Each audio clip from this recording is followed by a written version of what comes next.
क्या आप जानते हैं अररिया जिले के फॉरबिसगंज में आपसी सौहार्द का प्रतीक है एक खास मंदिर। जो सुल्तान थे, जो यहाँ के राजा थे सुल्तान, उसकी एक शाहबाजपुर की एक ब्राह्मणी कन्या से उसका को विवाह करने के लिए बोले थे, लेकिन वो कूद कर अपना जान दे दी थी। उसी की अपेक्षा फिर सुल्तान भी अपना उस मजार में मतलब हवन कुंड में अपना कूद कर जान दे दिया। और आज भी जो निसंतान महिलाएं हैं उसको अगर जो बच्चे नहीं होते तो इस सुल्तान पोखर में अपना मन्नतें मानती है और उसको बच्चे होते हैं और वो फिर अपना आके चढ़ावा चढ़ाती है। जहां एक ही मंदिर में एक और पूजा तो दूसरी और चादर पोशी की जाती है। का इतिहास है फॉरबिसगंज में जब अंग्रेज के समय में मुगल का शासन था तो उस समय में जो यहाँ पे शासन करते थे उनका नाम सुल्तान था। उसको एक शाहबाजपुर की लड़की से प्यार हो गया था, तो उसने शाहबाजपुर की लड़की के पिता को कहा कि हम आपकी बेटी से शादी करना चाहते हैं। तो उस समय पिता उसके जो है चिंता में डूब गए।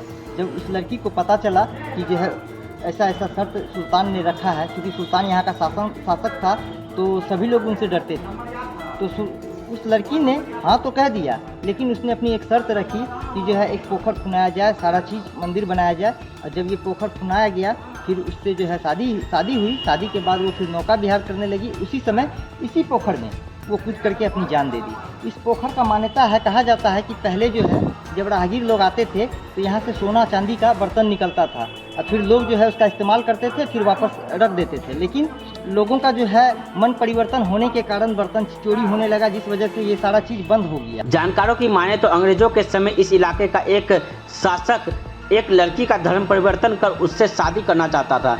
इसके लिए उसने लड़की के माता पिता को खबर भिजवाई। खबर पाने के बाद लड़की के माता पिता चिंता में डूब गए। अपने पिता को चिंतित देख लड़की ने उन्हें सुल्तान से शादी की हामी भर देने को कहा, मगर इस शादी के लिए 3 शर्तें भी रख दी। शादी के पहले धर्म परिवर्तन नहीं करने, पूनम की किसी रात पोखर में सुल्तान के साथ नौका पर झूमर खेलने की शर्त शामिल थी। सुल्तान ने सभी शर्तों को मान लिया, लेकिन पूनम की रात जैसे ही वह नौका विहार के लिए नाव पर सवार हुई, सुल्तान भी उसमें सवार हो गया। नाव जैसे ही बीच में गया, कन्या ने पानी में छलांग लगाकर जीवन लीला समाप्त कर दी। त्याग के इस पल को याद करने के लिए तभी से माँ सुल्तानी की मंदिर का निर्माण करा दिया गया, जहाँ पर माँ सुल्तानी की मजार भी स्थित है, जिसमें पूजा एवं चादर दोनों चढ़ाई जाती है। मुसलमान पूजा करते हैं, बगल में एक मंदिर है, यहाँ हिंदू पूजा करते हैं। दोनों समुदाय का ये सौहार्द का प्रतीक है। और अभी आप देख सकते हैं कि ये अपनी सुल्तान पोखर इतना बड़ा जो है टूरिस्ट पैलेस बन सकता है, लेकिन ये अपने दुर्दशा पे रो रहा है। आप देख सकते हैं पीछे वो अपनी दुर्दशा पे आंसू बहा रहा है।